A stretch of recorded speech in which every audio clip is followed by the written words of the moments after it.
జనార్దన్, ఇందులో ఏదో కుట్రకోణం ఉన్నారు కదా, వివరంగా చెప్పు. దీనిలో నా పాత్ర ప్రమేయం కాకుండా జోగి రమేష్ గారు ఆధ్వర్యంలోనే నేను ఇంతకుముందు గవర్నమెంట్లో ఉన్నప్పుడు కూడా తెచ్చుకొని చేశాను సార్, బయట నుంచి తెచ్చుకొని.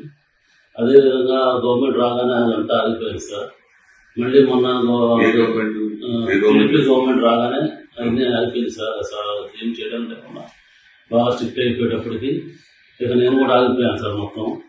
ఆ తర్వాత మన ఏప్రిల్లో 2025 ఆ టైంలో మళ్ళీ జోగి రమేష్ గారు నన్ను కాంటాక్ట్ చేసి మాట్లాడదామంటే నేను వాళ్ళ తమ్ముడు ద్వారా మాట్లాడాను సార్. టీడీపీ గవర్నమెంట్ మీద ఏదో రకంగా మనం బదులు చల్లాలి, వాళ్ళకి యాడ్ చేయాలి, మనకి అప్పుడు మైలేజ్ ఎక్కువ ఉంటుంది అని నువ్వు ఇంతకుముందు చేసేవాడు కదా, చేశారు కదా, అందరినీ మళ్ళీ లేపేసి లైన్లో పెట్టాను సార్.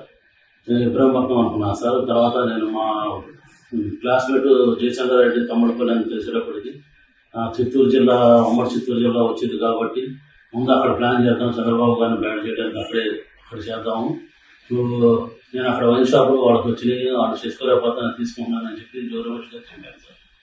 అయితే అక్కడే ప్లాన్ చేయాలని చెప్పారు. నేను అక్కడ లోపల అతను పాలక సిద్ధాన్ని అతను పట్టుకొని అవన్నీ రూమ్ అది తీసుకొని వేరే వాళ్ళ పేరు మీద అక్కడ సెటప్ అంతా చేశాను సార్.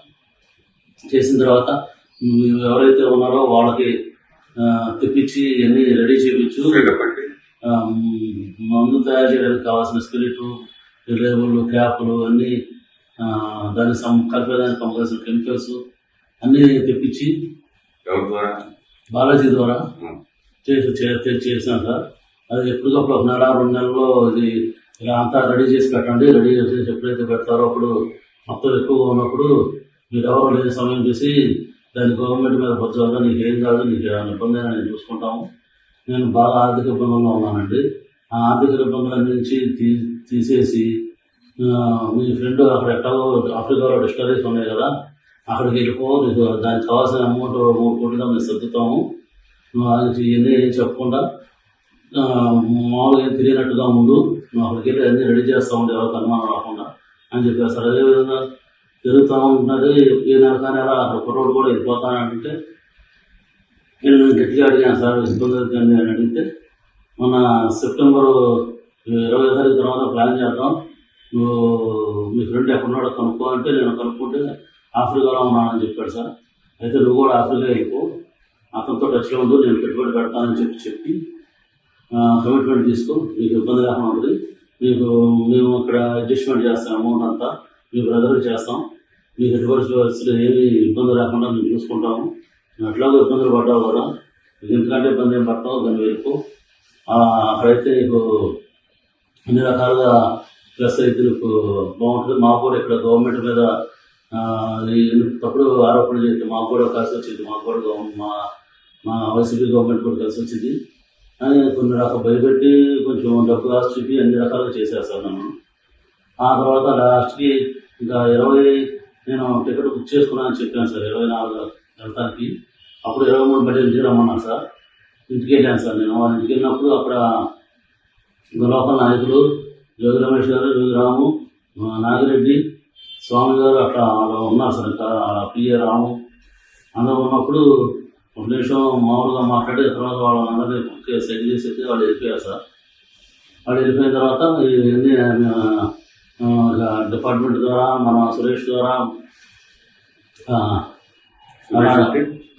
ఏలూరు జిల్లా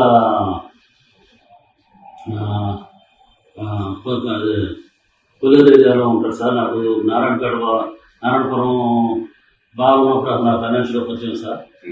అతని ద్వారా డిపార్ట్మెంట్కి అక్కడికి ఇన్ఫర్మేషన్ పాస్ చేసి అది రైడ్ చేయించారు సార్. మున్సిపల్ జిల్లాలో రైడ్ చేయించి అది సరికంతా పట్టించి గవర్నమెంట్ మీద రివర్స్గా మాట్లాడి గవర్నమెంట్ ఇలా తప్పులు చేస్తుంది అని చెప్పి బాగా చేసి చాలా యాంటీ చేసుకొద్దాం ట్రై చేశారు. కానీ చంద్రబాబు గారు పార్టీ నాయకులను సస్పెండ్ చేసేటప్పటికి అంత ఎక్కువ హైలైట్ అవ్వలేదు జనార్దన్ అని చెప్పి మళ్ళీ నాకు కాల్ చేసి మీ దాని మీద కూడా చూపించేద్దాం, ఇంకా నువ్వు అక్కడ బార్ దగ్గర పెట్టిన సరుకులు ఇక్కడ తెచ్చిపెట్టేసి గోడంలో పెట్టు, అది మీ తమ్ముడు ద్వారా డిపార్ట్మెంట్ వాళ్ళకి తెలిసి సురేష్ మా ద్వారా సాక్షి టీవీలు వాళ్ళందరినీ తీసుకొని వస్తాను, నాయకులందరినీ తీసుకొని వస్తానని చెప్పి అలర్ట్ చేసి నాకు అక్కడ ముందు రోజే అన్నీ అక్కడ తెప్పించి పెట్టించారు సార్. వాళ్ళ మనుషుల ద్వారా ఆవిడ తెప్పించి పెట్టించారు సార్. అదేవిధంగా ఇన్ఫర్మేషన్ లీక్ చేయించే తమ్ముడు ద్వారాను మీడియా సాక్షి మీడియా ద్వారా వాళ్ళ మనుషులు సురేష్ ఎరువులైన ద్వారా అట్లా డిపార్ట్మెంట్ అన్నిటికీ చేసి అది పెట్టించారు సార్. మా గోడంలో పెట్టిన లెక్కలు పెట్టించారు సార్. పక్కన గోడంలో బాధితులుగా ఉన్న గోడంలో అంతతో ఆగిపోకుండా మళ్ళీ అక్కడ ముందు రోజే అక్కడ ఎన్ని బాగా చేస్తున్నట్టుగా ఖాళీ క్యాన్లు కూడా తెప్పించి పెట్టించారు సార్. ఖాళీ ఎంపీ క్యాన్లు పెట్టించారు సార్. ఎంపీ క్యాన్లు పెట్టించేసి ఇదంతా బాగా జరిగిపోతుంది, ఇక అన్ని రాష్ట్రంలో అన్ని ఏరియాలో ఇలాగే చేస్తున్నారు అని చెప్పి అని బాగా బాగా హైలైట్ చేశారు సార్. ఈ గవర్నమెంట్ కి చాలా బ్యాడ్ నేమ్ వచ్చింది, బాగా జరిగింది, నీకు చూసుకుంటాను రావాల్సిందని చెప్పారు సార్. నాకు ఆ చెప్పిన రోజు నుంచి నాకు ఈ రోజు వరకు కూడా నాకు యాంటిసిపేట్ వేరే అన్నారు, సంపం కూడా తీసుకోలేదు సార్. దీంతో పాటు మా తమ్ముడిని కూడా అరెస్ట్ చేసి మా తమ్ముడికి చేస్తున్నట్టు కూడా ఇన్ఫర్మేషన్ ఏమి లేదు సార్, తెలుస్తారని కూడా. ఆ లాయర్ గారి ద్వారా కూడా నాకు ఏం జరిగిద్దని నాకు నమ్మకం లేదు సార్. అసలు ఇవన్నీ అవదని చెప్పేసి నేనే వచ్చి డిపార్ట్మెంట్ సహకరించి గవర్నమెంట్ మీద నా మీద జరిగింది, నేను వల్ల ఇబ్బంది పడింది అన్ని చెప్పేసి ఇక డిపార్ట్మెంట్ గారు సహకరిద్దామని చెప్పి నేను వచ్చేసాను సార్. ఇదంతా మేము నమ్మదగ్గగా మేమెందుకు నమ్మాలి? ఇది మీరు ముందు మీ ఫ్రెండ్నే కదా ఆయన జయచంద్ర రెడ్డి, ఆయన అసలు ఈ విషయంలో ఇరికించలేదు సార్. ఆయన ఏం చేశాడంటే పెద్దిరెడ్డి గారు రామచంద్ర రెడ్డి గారు పక్క కాన్స్టిట్యున్సీ, ద్వారకా రెడ్డి ఆ కాన్స్టిట్యున్సీ, మిగిరెడ్డి ఆయన చూసుకుంటాడు మొత్తం.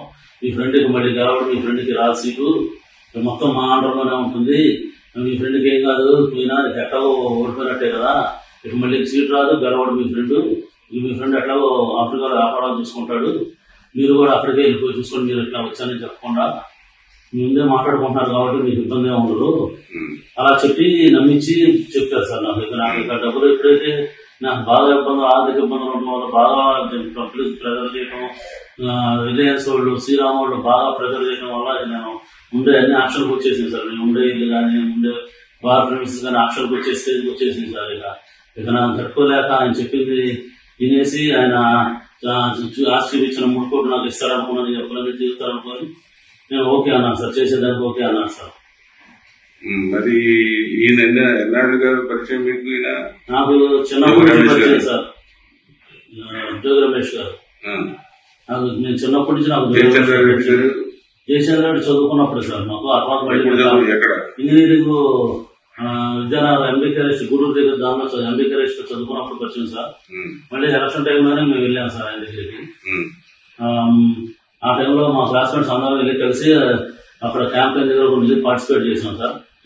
ఆ తర్వాత ఇక మళ్ళీ ఎప్పుడైతే ఇట్లా వైన్ షాప్ వచ్చి ప్లాన్ చేశారో ఇక రమేష్ గారు ఈ విధంగా చేద్దాం, నువ్వు వెళ్ళు వైన్ షాప్ తీసుకుంటాను మాట్లాడు, ఇది చేద్దాము, నీకు ఉపయోగపడుద్ది, మీ ఫ్రెండ్ వాళ్ళు నీకు ఉపయోగం లేదు కదా, నా వల్ల ఉపయోగం ఉంటుంది, అతనికి ఏం లేదు, అతనికి ఏం పోదు, ఆయన ఆల్రెడీ ఇలా ఓడిపోయాడు కాబట్టి ఇబ్బంది ఏం లేదు. ఇక ఇలా చెప్పేటప్పటికి అతనికి ఏం కాదు కదా, నాకు కూడా ఏం కేసు లేకుండా చూసుకుంటున్నారు కదా అని నేను ఒప్పుకున్నాను సార్ ఇది చేయడానికి. ఎప్పుడైతే ఈ రేట్ చేశారో ఇక నేను ఎవరిని నమ్మదలుచుకోలేదు సార్. ఇక ఎవరు ఇస్తానా లేదు, నేను ఎట్లాగో ఇబ్బంది పడుతున్నాను, ఇంకా మళ్ళీ ఇక ఇబ్బంది పడకూడదని చెప్పేసి వచ్చి ఇక సరెండర్ అయితే గవర్నమెంట్ ఏ శిక్ష అనుభవిస్తాను వచ్చేసాను సార్.